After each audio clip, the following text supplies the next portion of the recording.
ইকবাল হোসেন সাহেবের কাছে জানতে চাইবো। ইকবাল হোসেন সাহেব তো আজকে আমার চেম্বারে আসছিলেন।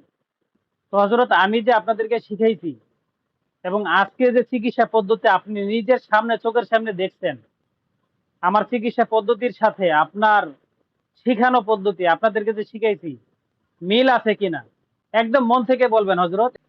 হযরত আপনার সাউন্ড আসে না, আপনি হেডফোনটা খোলেন মোবাইল থেকে। আমি মোহাম্মদ ইকবাল হোসেন খান। আমার বাড়ি হচ্ছে নেত্রকোনা জেলা পূর্বধলা থানা ৪ নং জারি ইউনিয়ন। আমি খেদমতে আছি নেত্রকোনা জেলা বারহাট্টা থানা। এক মসজিদের ইমাম এবং খতিবের দায়িত্ব আছে, আর এক মাদ্রাসার মুহতামিমের দায়িত্ব আছে।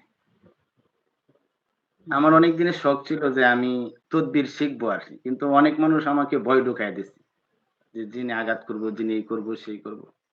কিন্তু আলহামদুলিল্লাহ উস্তাদি প্রথম দিনে যে বক্তব্য ছিল, প্রথম দিনে যে কথা ছিল, ওই দিনে আমার ভয় অন্তর থেকে দূর হয়ে গেছে। এরপরে আমি দীর্ঘ সময় পড়ালেখা করছি, মাওলানা শেষ করছি, ইফতার শেষ করছি। আমি আমার জীবনে আমি এত আমলের স্বাদ কোনো আমি পাই নাই। আমি আমার কোনো আমল এখন ছুটে না। এত পরিমাণ আমলের মজা আমি পাইতেছি, গুনার প্রতি আমার ঘৃণা তৈরি হয়ে গেছে। এটা আমি আপনার কাছ ছাড়া আর কোথাও আমি এটা পাই না। এজন্য এই ঋণ আপনার কোনোদিন আমি পরিশোধ করতে পারবো না।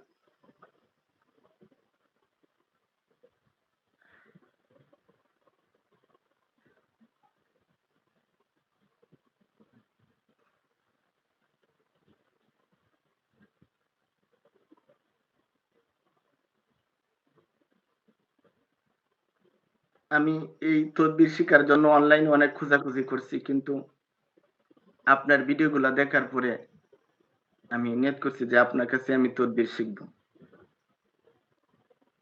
এরপরে আমি বলছিলাম আপনাকে, আমার একটা রোগী আপনি দেখেন। আমার ইচ্ছা ছিল বাস্তবে আপনার সাথে একটু সাক্ষাৎ করা এবং আপনি কিভাবে এই তদবিরটা করেন, আপনি আমাদেরকে যেগুলা শিখাইতেছেন এইভাবেই করেন না আপনার অন্য কোনো সিস্টেম আছে। এটা আমার সত্যি আমার দিলের ভিতরে এটা ছিল।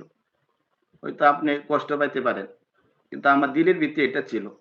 এজন্য আমি আপনার কাছে একটা রোগী নিয়ে যাওয়া।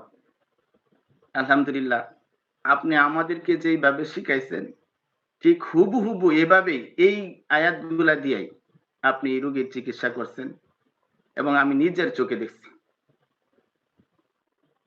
এবং আপনি সত্যি অসাধারণ একজন ব্যক্তিত্বের অধিকারী। এই যে দীর্ঘদিন আজকে আমরা ২৯টা ক্লাস করতেছি, আপনি প্রত্যেকটা প্রশ্নের উত্তর দিতেছেন।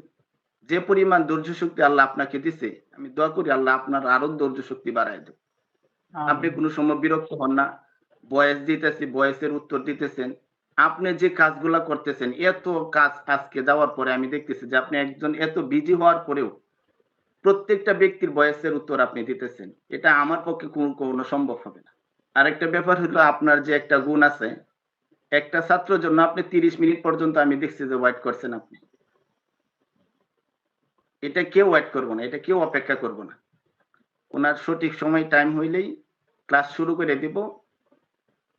উনি ক্লাস পাক অথবা নাক পাক। কিন্তু আপনি ৩০ মিনিট পর্যন্ত অপেক্ষা করছেন যে একজন লোক এখনো ঢোকেনি। কিন্তু আপনি রাগ করেন নাই। সে ৩০ মিনিট পরে ঢোকার পরে আপনি রাগ করেন নাই। এই যে একটা ব্যবহার, এটা যেকোনো মুদাব্বিরের কাছ থেকে এটা পাওয়া যাবে না। এজন্য এই ২৯ টা দিনে আপনার সাথে আমাদের একটা আত্মার সম্পর্ক হয়ে গেছে। এবং আপনি বলছেন যে ভবিষ্যতে এই সম্পর্কগুলা থাকবো। আমরা এজন্য ধরেন যে সকলেই খুশি। আমার আর কোনো মুদাব্বির, কোনো শিক্ষকের দরকার নাই। আপনি আমার শেষ শিক্ষক। আর আপনি যা কিছু শিখাইছেন তা কল্পনার বাহিরে। ভাবতেই পারছি না যে এই অনলাইনে এত কিছু শেখা যায়। এজন্য আপনার প্রতি শুকরিয়া। সর্বশেষ কথা হইলো, আপনি আমাদের জন্য অনেক কষ্ট করছেন। অনেক কষ্ট আপনাকে আমরা সকলেই দিছি। এজন্য আপনি ক্ষমা সুন্দর দৃষ্টিতে দেখবেন। আর আমি সহ আমাদের সকলের জন্য দোয়া করবেন। আমরা যাতে আপনার সুনাম ধরে রাখতে পারি সারাটা জীবন। আমরা যাতে গর্ব করে বলতে পারি যে আমরা আব্বাস হুজুরের ছাত্র। এই আশা করি আরকি আপনার কাছে। দোয়া করি আল্লাহ তাআলা আপনাদের শিক্ষার মধ্যে আরো বরকত দান করুক।